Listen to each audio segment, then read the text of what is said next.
Hi friends, Karthik Revathi சீரியலில் ஒரு அட்டகாசமான எபிசோடு தாங்க பார்க்க போகிறோம். அதுக்கு முன்னாடி வீடியோ ஸ்கிப் பண்ணாமல் கேளுங்க. வீடியோ பிடிச்சிருந்தா லைக் பண்ணுங்கள், ரொம்ப பிடிச்சிருந்தா ஃபாலோ பண்ணுங்கள். வாங்க ஃப்ரெண்ட்ஸ், வீடியோவில் என்ன நினச்சுன்னு பார்க்கலாம்.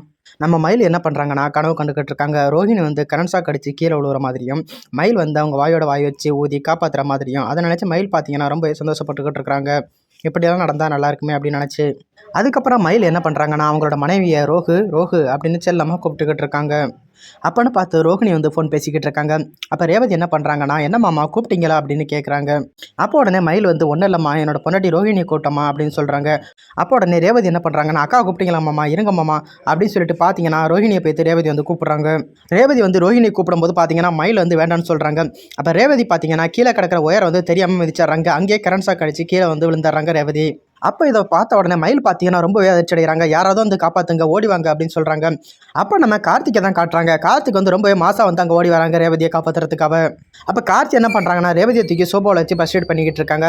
இதை பார்த்த உடனே அங்கே இருக்கவங்க எல்லாருமே வந்துடுறாங்க. அப்போ நம்ம கார்த்தி வந்து ரேவதி நெஞ்சில் கையை வச்சு அமைக்கிக்கிட்டு இருக்காங்க. அதை பார்த்துட்டு மயில் வந்து நினைக்கிறாங்க, சே நம்ம பண்ண வேண்டியது எல்லாமே இந்த கார்த்திக் அமைஞ்சிடுச்சு. நேரம் ரேவதி மட்டும் உயரம் மிதிக்காமல் ரோஹிணி வந்து உயரம் மிதிச்சிருந்தா நேரம் நம்ம என்னெல்லாம் பண்ணியிருக்கலாம் அப்படின்னு அதை நினச்சி மயில் பார்த்தீங்கன்னா ரொம்பவே புலம்பிக்கிட்டு இருக்கிறாங்க. அப்போ பார்த்தீங்கன்னா அந்த இடத்துக்கு மாயாவும் மகேஷும் வந்துடுறாங்க. கார்த்தி பார்த்தீங்கன்னா ரேவதியோட நெஞ்சில் கையை வச்சு அமைக்கிட்டு இருக்காங்க. அதை பார்த்த உடனே மாயாவுக்கும் மகேஷுக்கும் செம கடுப்பு வந்துடுது கார்த்தி மேலே. அப்போ உடனே மகேஷ் வந்து மாயா கிட்ட வந்து கேட்குறாங்க, அந்த ரேவதிக்கு வந்து நான் புருஷனா இல்லை கார்த்திக் புருஷனா என்னன்னு எனக்கு ஒன்றுமே புரியலை. இந்த கார்த்திக் வந்து இந்த வீட்டை விட்டு அனுப்பிடலாம்னு பார்த்தா, ஆனால் சாமுண்டீஸ்வரி அத்தா தான் தடுத்துக்கிட்டே இருக்காங்க. எப்படியாவது இந்த கார்த்திக் வந்து இந்த வீட்டை விட்டு முதல்ல அனுப்பி ஆகணும் அப்படின்னு மகேஷ் வந்து ரொம்ப கோவத்தோட மாயா கிட்ட சொல்லிக்கிட்டு இருக்காங்க. அப்போ உடனே மகேஷ் வந்து கேட்குறாங்க, கார்த்தியை பார்த்து என்ன பண்ணிக்கிட்டு இருக்க அப்படின்னு கேட்குறாங்க. அதுக்கு உடனே கார்த்திக் வந்து சொல்கிறாங்க, இந்த மாதிரி ரேவதிக்கு சாக்கடிச்சிச்சு, அதான் நான் ஃபர்ஸ்ட் எய்ட் பண்ணிக்கிட்டு இருக்கேன் அப்படின்னு சொன்னதோட பார்த்தீங்கன்னா அதை கேட்டுட்டு சாமுண்டீஸ்வரியும் ஓடி வராங்க. என் பொண்ணுக்கு என்னாச்சு அப்படின்னு கேட்குறாங்க. அப்போ உடனே அங்கே இருக்கவங்கலாம் சொல்கிறாங்க, அத்தை உங்கள் பொண்ணு வந்து இந்த மாதிரி சாக்கடிச்சு கீழே விழுந்துட்டாங்க, நல்ல நேரத்தில் கார்த்தி தான் வந்து காப்பாற்றினாங்க, கார்த்தி மட்டும் காப்பாற்றலைன்னா உங்கள் பொண்ணு வந்து பொழைச்சிருக்கவே முடியாது அப்படின்னு சொல்கிறாங்க. அதை நினச்சி பார்த்தீங்கன்னா சாமுண்டீஸ்வரி கொஞ்சம் சந்தோஷப்படுறாங்க அந்த இடத்துல. அப்போ உடனே ரேவதியும் மெல்ல மெல்ல கண்ணை திறக்கிறாங்க. கண்முழிச்சத்தோட பார்த்தீங்கன்னா சாமுண்டீஸ்வரி வந்து ரொம்பவே சந்தோஷப்படுறாங்க. அப்போ என்ன பண்ணுறாங்கன்னா, கார்த்திக் வந்து ரொம்பவே நன்றி சொல்லிக்கிட்டு இருக்காங்க. நல்ல வேலை நீங்கள் மட்டும் இல்லைனா கார்த்திக் என்னோட பொண்ணை வந்து உயிரோடய பார்த்துருக்க முடியாது அப்படின்னு சொன்னதோட பார்த்தீங்கன்னா அதை கேட்டுட்டு மாயாவும் மகேஷும் ரொம்பவே கடுப்பாகிறாங்க. அதுக்கப்புறம் பார்த்தீங்கன்னா சாமுண்டீஸ்வரி வந்து ரேவதி கிட்ட கேட்குறாங்க, என்னம்மா நடந்துச்சு அப்படின்னு கேட்குறாங்க. அப்போ உடனே ரேவதி வந்து சொல்கிறாங்க, அதாம்மா எனக்கும் தெரியலை, இந்த கீழே கடந்த உயரம் வந்து நான் பார்க்காம விதிச்சிட்டோமா, அதனால தான் எனக்கு கரண்ட் ஷாக் அடிச்சிருச்சு. சரிம்மா ரேவதி நம்ம வந்து ஹாஸ்பிட்டல் போகலாமா அப்படின்னு கேட்டதோட அப்போ உடனே ரேவதி வந்து சொல்கிறாங்க, இல்லைம்மா அதெல்லாம் ஒன்றும் பிரச்சனை இல்லைம்மா, எனக்கு முன்ன விட இப்போ பரவாயில்லம்மா, நல்லா தாம்மா இருக்குது, ஹாஸ்பிட்டல்லாம் போக வேண்டியது இல்லைம்மா அப்படின்னு ரேவதி வந்து அவங்க அம்மா கிட்ட சொல்கிறாங்க. அப்போ பார்த்தீங்கன்னா இதெல்லாம் பார்த்துக்கிட்டு இருந்த சந்திராவுக்கு வந்து ரொம்பவே கோவம் வந்துடுது கார்த்தி மேலே. அக்கா என்னக்கா நடக்குது, கண்ணு முன்னாடியே மகேஷ் இருக்கும்போது கார்த்தி வந்து இப்படியெல்லாம் பண்ணிக்கிட்டு இருக்கான், அதுவும் ரேவதியை கல்யாணம் பண்ணிக்க போகிற மாப்பிள்ளை வந்து நம்ம வீட்டிலே இருக்கிறான், நம்ம மாப்பிள்ளை முன்னாடியே கார்த்தி வந்து இப்படியெல்லாம் பண்ண அச்சே, இதெல்லாம் பார்க்கும்போது எனக்கு வந்து கண்ணெல்லாம் கூசுதுக்கா, எப்படிக்கா இதெல்லாம் முடியுது, இவன் முதல் அந்த வீட்டை விட்டு அனுப்புங்கக்கா அப்படின்னு சந்திரா பார்த்தீங்கன்னா இல்லாத புலகத்தையெல்லாம் சொல்லி சாமுண்டீஸ்வரி கிட்ட ரொம்பவே ஏற்றி விட்டுக்கிட்டு இருக்காங்க. அப்போ பார்த்தீங்கன்னா இதெல்லாம் கேட்டுக்கிட்டு இருந்த சாமுண்டீஸ்வரிக்கு வந்து சந்திரா மேலே ரொம்பவே கோவம் வந்துடுது. போது சந்திரா நீ முதல் நிப்பாட்டு, சரியான நேரத்தில் கார்த்தி மட்டும் காப்பாற்றலனா என்னோட பொண்ணை வந்து உயிரோடய பார்த்துருக்க முடியாது, நீ எதுக்கு தேவையில்லாமல் கார்த்தி மேலே வந்து பழைய தூக்கி போட்டுக்கிட்டு இருக்க, கார்த்தி மட்டும் இப்போ ஃபர்ஸ்ட் எய்ட் பண்ணி நம்ம பொண்ணை காப்பாற்றலனா ரேவதி நான் நேரம் உயிரோடய பார்த்துருக்க முடியாது, நானும் வந்ததுலேருந்து பார்த்துக்கிட்டே தான் இருக்கிறேன் சந்திரா, எல்லாருமே கார்த்தி வந்து இந்த வீட்டை விட்டு அனுப்புறதுல தான் குறியா இருக்குது, ஆனால் என்னன்னு தான் தெரியல அப்படின்னு சாமுண்டீஸ்வரி பார்த்தீங்கன்னா சந்திரா மேலே கோவப்படுறாங்க. அப்போ உடனே சந்திரா வந்து சொல்கிறாங்க, அக்கா இப்போ நான் என்ன சொன்னாலும் நீ நம்ப மாட்டாக்கா, அதுவும் நம்ம மாப்பிள்ளை முன்னாடியே கார்த்தி போய்த்து இப்படியெல்லாம் பண்ணுனா யாருக்கு தாக்கா கோவம் வராது, ஆனால் கார்த்தி வந்து ஏதோ உள்நோக்கத்தோட தான் வேணுக்கும்னே அப்படி பண்ணிக்கிட்டு இருக்கான், அதுவும் நம்ம மகேஷ் மாப்பிள்ளை இருக்கும்போதே அப்படி பண்ணிக்கிட்டு இருக்கிறான், அதுதான்க்கா எனக்கு சுத்தமாக பிடிக்கல அப்படின்னு சந்திரா பார்த்தீங்கன்னா சாமுண்டீஸ்வரி கிட்ட சொல்கிறாங்க.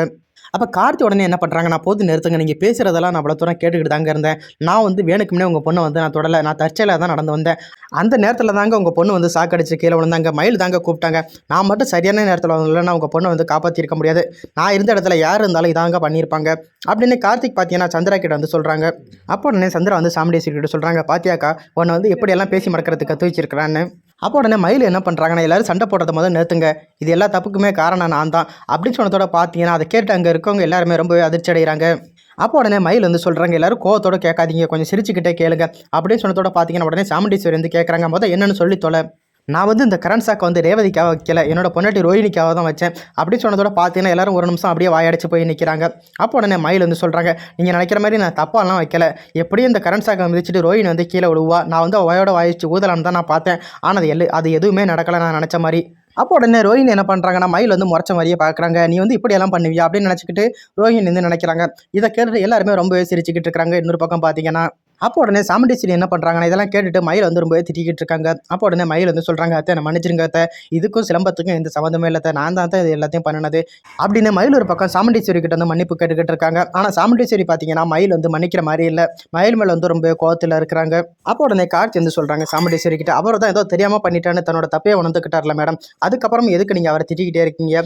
சாரி கார்த்தி, நாங்கள் தான் தெரியாமல் ஒன்று வந்து நாங்கள் தப்பாக நினச்சிக்கிட்டோம், உனக்கு தான் முதல்ல நன்றி சொல்லணும், உங்ககிட்ட தான் நான் மன்னிப்பும் கேட்கணும் அப்படின்னு சாமுண்டீஸ்வரி வந்து சொல்கிறாங்க. அப்போ உடனே கார்த்திக் வந்து கேட்குறாங்க, மேடம் நீங்கள் ஒன்று தப்பாக நினச்சிக்கலாம், நான் உங்ககிட்ட ஒன்று கேட்கலாமா அப்படின்னு சொன்னதோட சாமுண்டீஸ்வரி பார்த்தீங்கன்னா கேளுங்க கார்த்தி அப்படின்னு சொல்கிறாங்க. மயிலுக்கும் ரோஹிணிக்கும் கல்யாணம் ஆகி 2 வருஷம் ஆச்சு, இது வரைக்கும் அவங்களுக்குள்ள எந்த ஒரு நல்ல விஷயமே நடந்ததில்லை, அதனால தான் அவங்க வந்து இப்படியெல்லாம் பண்ணியிருக்காங்க, அதனால் நீங்கள் வந்து அவங்கள தப்பாக நினைக்காதீங்க, நீங்கள் வந்து மயிலையும் ரோஹிணியும் எங்கேயாச்சும் ஹனிமூன் அனுப்புவீங்க மேடம் அப்படின்னு கார்த்திக் வந்து சாமுண்டீஸ்வரி கிட்ட வந்து சொல்கிறாங்க. அப்போ மயில் பார்த்தீங்கன்னா இதை கேட்டுட்டு ரொம்பவே சந்தோஷப்படுறாங்க. அப்பாடி என் குடும்பத்துக்கு விளக்கேற்றி வந்த சாமியை நீ நல்லா இருக்கணும்ப்பா அப்படின்னு மயில் வந்து அதை நினச்சி ரொம்பவே சந்தோஷப்படுறாங்க. முதல்ல சீக்கிரம் என்னை எங்கேயாச்சும் ஹனிமூன் அனுப்புங்க அப்படின்னு மயில் வந்து மனசுக்குள்ளேயே நினச்சி ரொம்பவே சந்தோஷப்பட்டுக்கிட்டு இருக்காங்க. அப்போ உடனே சாமுண்டீஸ்வரி வந்து சொல்கிறாங்க, இந்த பொங்கல் வந்து முதல்ல நல்லபடியாக முடியட்டும், உங்கள் 2 பேரையும் ஹனிமூன் அனுப்புறதுக்கு நான் ஏற்பாடு பண்ணுறேன்.